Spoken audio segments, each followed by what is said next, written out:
राम मंदिर कोई इनके बाप का नहीं है, राम मंदिर पूरे देश की जनता का है। जो पैसा लग रहा है पूरे देश की जनता का लग रहा है। 22 जनवरी को अयोध्या में भाजपा की सरकार एक नया अध्याय जोड़ रही है। राम मंदिर के उद्घाटन करने को लेकर देश के लोगों का तापमान बढ़ाया जा रहा है। वहीं कांग्रेस भी राहुल गांधी की न्याय यात्रा की तैयारी में लगी है। एक तरह से देखें तो लोकसभा के चुनाव और हरियाणा में विधानसभा के चुनाव से पहले राजनीतिक दंगल सज गया है। हरियाणा में कांग्रेस की जन आक्रोश रैली के बहाने प्रतिपक्ष के नेता भूपेंद्र सिंह हुड्डा अपने समर्थकों के साथ न केवल भाजपा के लिए चुनौती पेश कर रहे हैं, बल्कि अपनी ही पार्टी की नेता कुमारी शैलजा को घेरने में जुटे हैं। इन तमाम ज्वलंत मुद्दों पर कांग्रेसी किस तरह से लोगों के बीच में जाकर अपनी बात को दमदार तरीके से रख रहे हैं और वे इस दंगल को किस नजरिए से देखते हैं, इस बारे में घरोंडा विधानसभा क्षेत्र के रघुवीर सिंह संधू से जगत महान संवाददाता सारिका नरवाल ने की राजनीतिक चर्चा। नमस्कार दोस्तों, आप देख रहे हैं जगत महान न्यूज। नया आगाज शुरू होने वाला है। हिंदुस्तान की राजनीति का एक तरह से दंगल छिड़ने वाला मैं कहूं। उधर से कल कांग्रेस पार्टी ने अपना 138वां स्थापना दिवस मना। राहुल गांधी जो पार्टी के महासचिव हैं, जमकर आरएसएस पर निशाना लगाया उन्होंने। दूसरी ओर श्री राम मंदिर अयोध्या में जो अयोध्या नगरी है वो भी तैयार है। भाजपा ने अपना पूरा दांव अयोध्या नगरी पर लगा दिया है। हरियाणा की बात करें तो हरियाणा की राजनीति में राहुल गांधी लगातार हरियाणा में 3 बार आ चुके हैं। ऐसे में कांग्रेस कार्यकर्ताओं का जोश देखने को एक अलग सा माहौल हो चला है। चुनाव होने में मात्र 2 से या 3 महीने का समय बचा है, तो वो चुनावी दंगल तैयार हो चुका है और जगत मान इस चुनावी दंगल की कवरेज लगातार कर रहा है। मैं आज दूसरी बार घरोंडा विधानसभा क्षेत्र में हूँ। तो घरोंडा की विधानसभा क्षेत्र है वो भी एक हॉट सीट बनी हुई है। कांग्रेस की इस सीट पर इसलिए नज़र है कि लगातार अब तक कांग्रेस यहाँ से हारती आई है। लेकिन इस दंगल के बीच में हम जो घरोंडा विधानसभा क्षेत्र के कांग्रेस के प्रबल दावेदार हैं रघुवीर सिंह संधू से हम इस बारे में जानना चाहेंगे। और मैं बता दूं, इस बारे में मैं उनसे इस महीने में दोबारा से उनसे मुलाकात करने आई हूँ, क्योंकि वो बहुत ज़्यादा एक्टिव रहते हैं और कांग्रेस के बड़े मुद्दों को उठाते हैं जिनको शायद कोई और दावेदार ना उठा रहा होगा। आइए मैं उनसे जानती हूँ इस बारे में कि जो मैंने मुद्दों पे बात की, मैं उन्हीं मुद्दों पे उनसे बात करूँगी। आपको सबसे पहले तो मतलब मैं इस बात के लिए आपका शुक्रिया अदा करूँगी कि आप मुझे बुलाते रहते हैं। मैं इस महीने में आपके पास दोबारा आई हूँ। नया साल शुरू हो गया, बेशक ठंड हो, लेकिन हरियाणा और हिंदुस्तान की राजनीति में बहुत बड़ी तापमान है, गर्माहट आ गई है। देखिए, सबसे पहले तो मैं आपको और आपके दर्शकों को नमस्कार करना चाहूँगा।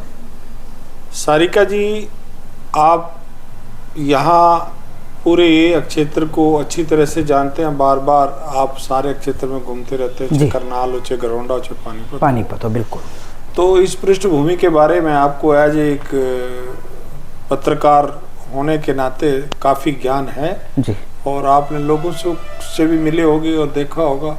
हम तो निरंतर यहाँ कांग्रेस पार्टी के लिए पिछले 26-27 सालों से जी अपने क्षेत्र में घरोंडा विधानसभा में काम कर रहे हैं और पार्टी की नीतियों का जन जन तक पहुंचाने का कार्य कर रहे हैं। संधू साहब, मैं थोड़ी सी एक पीछे जाऊंगी। जैसे राम जन्मभूमि को मतलब एक लगा लो भारतीय जनता पार्टी का वो तो अपना एजेंडा मंदिर बन के तैयार हो गया, पूरे हिंदुस्तान को भगवा कर दिया।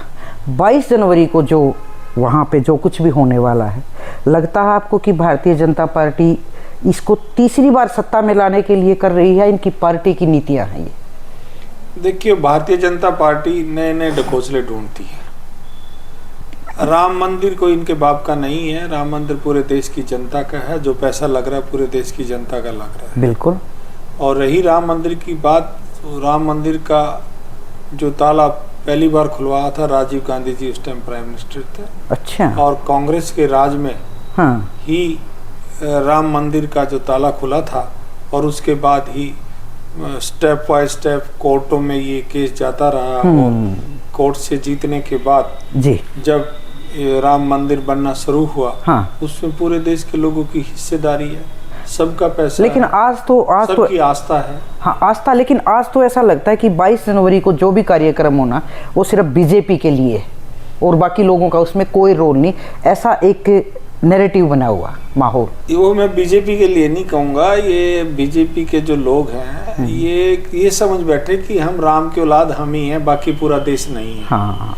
जबकि पूरा देश की जनता की आस्था राम के अंदर है और राम मंदिर के अंदर है, और वहाँ जो भी लोग पूरे देश के जितनी आस्था बीजेपी के लोग रखते हैं उनसे कई गुना आस्था रखते हैं। और ये इस मुद्दे को जी ये लोगों को भ्रमित करके अपनी पार्टी के झंडे से, अपने पार्टी के बैनर से राम मंदिर की वाहिवाह लूटना चाहते हैं, जबकि जनता समझदार है, इनकी सब बातों को समझती है और ऐसा इनको कोई फायदा मिलने वाला नहीं है। 2024 का चुनाव कांग्रेस पार्टी का होगा और इंडिया गठबंधन का होगा। पूरे उत्तर प्रदेश को पता है जी, पूरे देश की जनता को पता है जी कि राम मंदिर का जब पहली बार ताला खुला तो वो राजीव गांधी के राज में और उनके द्वारा खुला था। पीछे आपने देखा होगा दिल्ली के अंदर मोटरसाइकिल मैकेनिकों के साथ बैठ करके उनको कि किस तरह से कितनी मेहनत कितनी शिद्दत के साथ उनको काम करना पड़ता है। बिल्कुल। तो वो एक एक आदमी तक, एक एक आदमी की समस्या तक, उसकी मेहनत तक पहुंच रहे हैं, ग्राउंड पे काम कर रहे हैं, ग्राउंड पे काम कर लेकिन उनकी जो मेहनत है या उनकी जो बात है उसके लिए संगठन होना बहुत जरूरी है कि उन चीज़ों को उन मतदाताओं तक, उन आम जन तक पहुंचाए। आपका संगठन अब भी नहीं बन पा रहा। मैंने कई दिन पहले जींद आपके पार्टी के अध्यक्ष उदय भान से भी ये सवाल किया। तो ये जो आप जैसे लोग हैं ये भी तो कर सकते हैं इस बारे में बात कि संगठन में एक स्टार लगे कार्यकर्ता के, भाई इसका प्रमोशन होगा, ये थानेदार बन गया। मेरा सवाल कई बार होता, हुड्डा साहब से भी मैंने पूछा, तो ये बगैर संगठन के उस विचारधारा को, नीतियों को कैसे ले जाया जाए? देखिए, मैं आपको बताना चाहूँगा जी, संगठन की पूरी तैयारी हमारी चल रही है। हमारे प्रदेश अध्यक्ष ने और हमारे प्रभारी दीपक बाबरिया जी पूरा के पूरे संगठन का ढांचा तैयार करके खड़गे जी के पास भेज दिया है। ओके। वो कभी न कभी बहुत जल्दी संगठन बनकर तैयार होगा जी। लेकिन इसमें मैं थोड़ा आपसे विपरीत विचार रखता हूँ। कैसे? जो भी सच्चा कांग्रेसी है जी, जो राहुल गांधी जी को प्रधानमंत्री बनाना चाहता है जी, प्रदेश में चौधरी भूपेंद्र सिंह हुड्डा को प्रदेश का मुख्यमंत्री बनाना चाहता है जी, उसको संगठन में नाम आने की और संगठन की जरूरत नहीं है।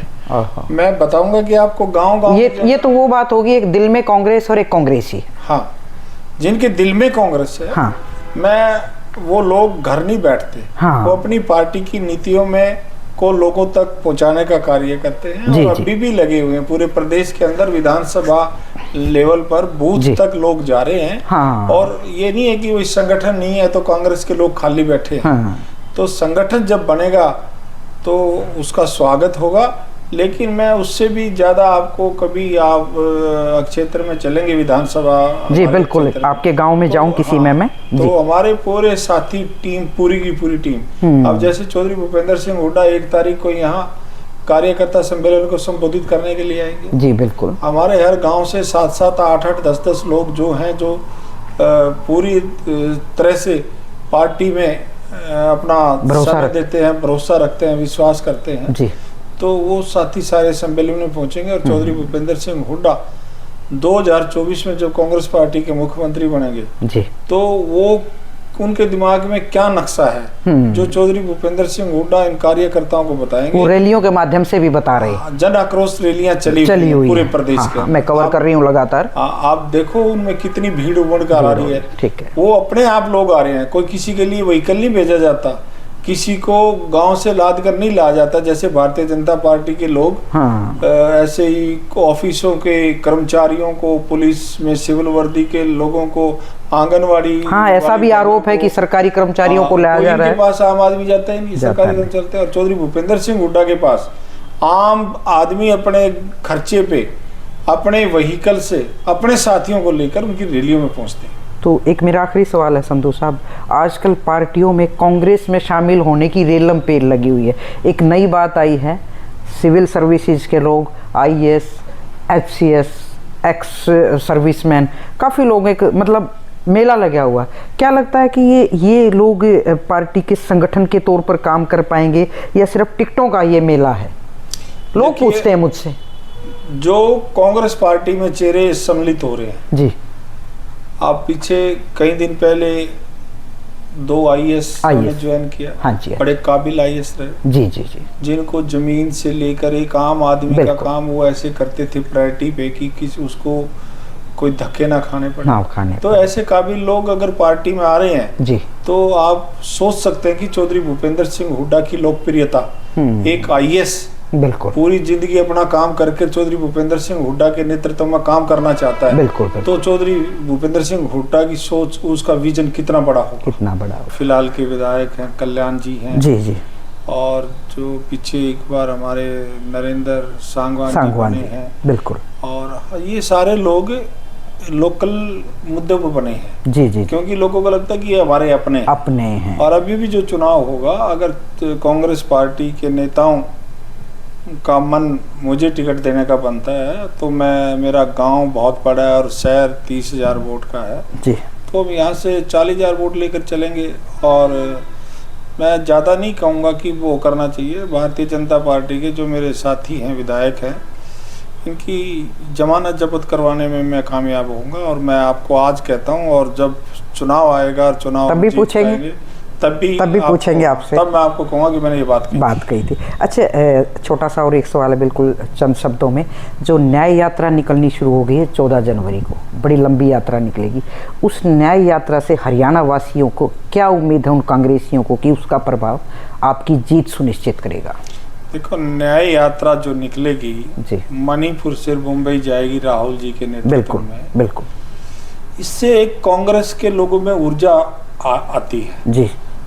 इतनी कड़ाके की ठंड में हमारा नेता इतनी लंबी पैदल यात्रा करता है, तो हमारे जो कांग्रेस पार्टी के जो नेता हैं, कार्यकर्ता साथी हैं, वो उनके साथ तो चलेंगे ही, लेकिन अपने अपने प्रदेश में और जोश के साथ, डबल जोश के साथ काम करेंगे। क्योंकि हमारे नेता जो चाहते हैं, हम उस बात को पूरा करने के लिए हमें दिन रात एक करनी पड़ेगी।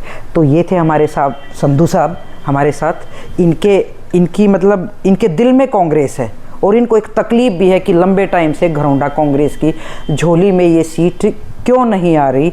और इन्होंने ये भी बताया है कि मतलब कांग्रेस एक्शन और जैक्शन की भूमिका में आ गई है। थोड़ा सा समय बचता है, चुनाव बहुत नज़दीक है, इनकी अपनी तैयारी है। कांग्रेस भी पूरी तरह से तैयार है भाजपा को टक्कर देने के लिए। देखते हैं आने वाले समय में भाजपा और कांग्रेस के जो दंगल है, एक न्याय का दंगल भी शुरू हो रहा है, 2-3 तरह के दंगल शुरू हो गए हैं हरियाणा में। उसमें किस तरह के मतदाता कांग्रेस पे सनेल उठाते हैं, तीसरी बार भारतीय जनता पार्टी को सत्ता तक पहुँचाने का काम करते हैं। घरौंडा से सारिका की रिपोर्ट। नमस्कार।